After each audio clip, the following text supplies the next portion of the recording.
Have you ever felt drained, yet you can't quite pinpoint why? It's not always the loud chaos that exhausts us. Sometimes it's the quiet expectation that you'll always be there, to answer, to listen, to fix, to give. You become a lifeline to others, but what about yourself? Being constantly available doesn't just mean answering calls or texts. It means being emotionally on all the time, ready to soothe someone else's chaos, ready to hold space for someone else's pain, ready to give a part of yourself again and again. You become the emotional lighthouse in everyone's storm. But no one asks if your light is running low. No one wonders what it costs to keep shining, because you've trained them unconsciously to expect your presence always. And over time, this pattern becomes invisible. Not because it isn't real, but because it becomes normal, habitual. It's a quiet chain, not made of metal but of micro decisions. Each one saying, "Yes, I'll be there," even when your soul whispers, "Please, not again." You begin to feel tired, but not just physically. It's a soul tiredness, a kind of depletion that doesn't go away with sleep or silence, because it's rooted in a constant giving without refilling. But something shifts. It might be slow, like the slow burn of exhaustion that finally turns into clarity. Or it might be sudden, a betrayal, a moment of deep disappointment, a realization that hits harder than expected. Either way, there's a moment where you look at your life and realize you are running on empty and no one is noticing, because you've been too available, too often, for too long. And in that moment, something in you says, "No more." It's not a loud declaration. It doesn't come with fireworks or drama.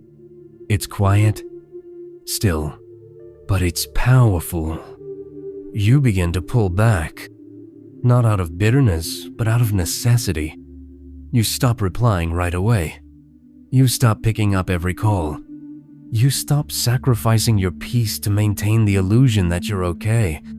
And at first, it feels wrong, unsettling, like swimming against a current you forgot you were in.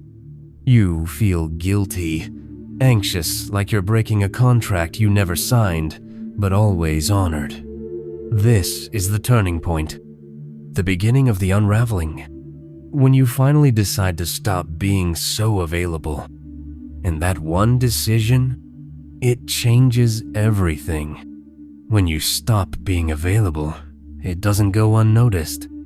Some people will get uncomfortable, not because you've hurt them, but because you've stopped making them comfortable at your expense. They'll ask why you're distant, why you're acting different. They'll guilt you with phrases like, "You've changed," or, "I guess you don't care anymore." But what they're really saying is, "I was benefiting from your self-abandonment." And when that benefit disappears, so does their ease. Others will try to pull you back in. Not always with bad intentions, sometimes with fear. Fear that you've outgrown them. Fear that your silence is a rejection. But something interesting also happens. A few people will surprise you. They won't fight your boundaries. They'll respect them. They'll notice the change, and instead of pushing against it, they'll adjust. They may even reflect on their own habits and start protecting their energy too. These reactions become mirrors. They show you who's truly in your life to see you, not just to take from you. And in these shifting dynamics, you start to understand not everyone deserves full access to you, and the ones who do won't need to fight your boundaries to keep you close. Then comes the silence. The space that used to be filled with noise messages, calls, tasks, demands, suddenly empty. At first, it's uncomfortable, like standing in a room where something used to echo, but now all you hear is your own breath. This is where most people rush back, because silence feels like loneliness, because inactivity feels like failure, because we've been taught that worth is tied to usefulness. But if you stay in that silence long enough, something shifts. In that quiet, you start hearing your own voice again. Not the voice shaped by what others need, but the one that whispers what you need. Your real desires, your true priorities. The parts of you that got drowned out in constant service to others. You begin to notice the habits you formed to feel valuable. You begin to question why your first instinct was always to give, even when you had nothing left. And slowly, clarity begins to rise from that stillness. Not the kind that comes from logic or planning, but the kind that bubbles up from somewhere deeper. A knowing that you've been moving through life half awake. That your availability wasn't love. It was survival. And now, you're waking up. Something changes not outside, but within. You start to feel your energy returning, not all at once, but steadily. Moments that once felt draining now pass without pulling you under. You're no longer scattered, no longer split between the needs of others and the quiet neglect of yourself. Your focus sharpens. You begin to see the difference between being busy and being present. Before, your days were filled with doing. Now, they begin to fill with being. The constant need to respond, to explain, to manage others' emotions fades.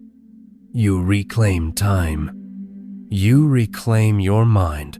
You reclaim yourself, and with that, something unexpected rises. Self-worth.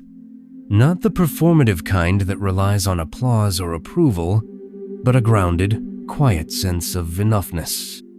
A knowing that you are worthy, even in stillness.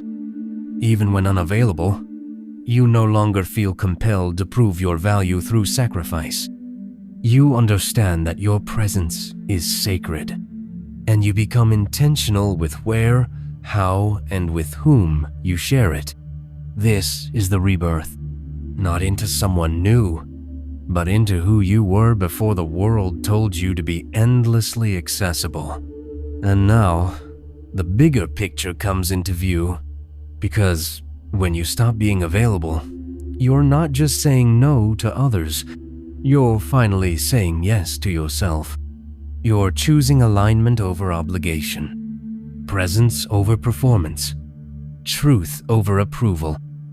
This shift doesn't just change your schedule. It rewrites your relationship with people, with stress, with success. You begin to measure your life not by how much you're needed, but by how deeply you are connected to your purpose, your peace, your path. People start treating you differently because you treat yourself differently.